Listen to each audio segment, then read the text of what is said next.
गरीब सौतेली बेटी की भूख। सारिका के माता पिता बचपन में ही एक एक्सीडेंट में मारे जाते हैं। तब से सारिका की देखभाल उसके चाचा चाची ही कर रहे थे। सारिका का चाचा एक नंबर का बेवड़ा था और उसकी चाची सुमन के बच्चे नहीं थे, जिस वजह से वो सारिका को बहुत ही लाड़ प्यार से पालती थी। सुमन सारिका को स्कूल भेजकर वर्मा नाम के एक अमीर आदमी के यहाँ खाना बनाने जाती थी। एक दिन सुमन वर्मा के घर खाना बना रही थी कि वहां वर्मा की बेटी आकर गेंद से खेलने लगती है। तब सुमन कहती है, अरे गुड़िया, बाहर जाके खेलो, रसोई में नहीं खेलते। वो लड़की सुमन की बातों को अनसुना करके अपनी गेंद से खेल रही थी कि अचानक से वो गेंद उड़कर पापड़ तल रहे तेल में गिर जाती है और गरम गरम तेल सुमन के चेहरे पर गिर जाता है और रसोई में आग लग जाती है। जैसे तैसे सुमन वर्मा की बेटी को रसोई घर से बाहर धकेल देती है, पर वो खुद आग में फंस जाती है, जिस वजह से वो बुरी तरीके से जल जाती है। वर्मा तुरंत उसे अस्पताल पहुंचाता है। सारिका सुमन को देखकर डर रही थी। सुमन का पति सुमन से नफरत करने लगा। वर्मा की बेटी भी सुमन को देखकर डरने लगी थी, जिस वजह से सुमन वर्मा के घर खाना बनाने भी नहीं जाती थी। अब सुमन हमेशा अपने चेहरे को छुपा कर रखने लगी ताकि सारिका उसके पास आ सके। इधर सुमन का पति दूसरी शादी कर लेता है। सुमन उन दोनों को देखकर चौंक जाती है। उसके पैरों तले जमीन खिसक गई थी। सुमन का पति सुमन और सारिका को घर से निकाल देता है। सुमन की सारी दुनिया उजड़ गई थी। वो सारिका को लेकर दर बदर ठोकरें खाती रही। पहले से ही उसका शरीर जला हुआ था, ऊपर से धूप की गर्मी। बेचारी सब कुछ सहते हुए वो हर किसी से काम मांगने लगी थी, पर उसकी ये हालत देखकर कोई भी उसे काम नहीं दे रहा था। इधर सारिका भूख के मारे रोने लगी। माँ, मुझे बहुत भूख लग रही है।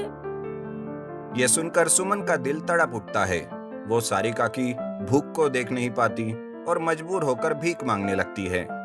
वो मंदिर की चौखट पर, रेलवे स्टेशन, बस स्टेशन, हर जगह भीख मांगने लगती है और इसी तरह भीख मांग मांग कर आए हुए पैसों से सारिका की भूख मिटाने लगी। कभी वो खाती थी तो कभी सारिका के लिए भूखी रह जाती। उसे रहने के लिए घर भी नहीं था। वो सारिका को लेकर एक सीमेंट के पाइप में रहने लगी। वो मंदिर की सीढ़ियों पर भीख मांगकर जीने लगी थी। उसके साथ बैठे भिखारी एक दूसरे से कहते हैं, अरे सुन तो सही, अगर भगवान प्रकट होकर तुझे 1 करोड़ रुपए देते हैं तो तू उन पैसों से क्या करेगी? क्या? करोड़ रुपए? हे भगवान, तब तो मैं आराम से फ्लाइट में जाकर भीख मांग लूंगी।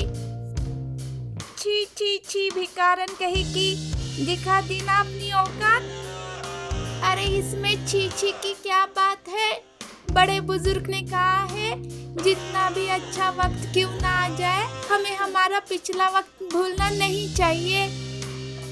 अरे बाप रे, जिस किसी ने ये कहा है ना, अगर वो सुन लेता तो वो अपनी ही कही हुई बात पर आत्महत्या कर लेता। इस तरह वो बातें करते करते सुबह से शाम हो जाती है, पर वहाँ बैठे किसी को भीख नहीं मिलती। सब वहाँ से चले जाते हैं, पर सुमन वही बैठी थी। बहुत जोरों की बारिश शुरू होती है कि तभी मंदिर से पुजारी बाहर आते हैं। बाहर बैठी भीग रही सुमन को देखकर पुजारी कहते हैं, अरे क्यों यहाँ बारिश में भीग रही हो? अब कोई तुम्हें भीख डालने नहीं आएगा, चला जाओ यहाँ से। पुजारी जी, मेरी बच्ची भूखी है। अगर मैं खाली हाथ गई तो वो दुखी हो जाएगी। मुझे कुछ खाने के लिए है तो दे दीजिए।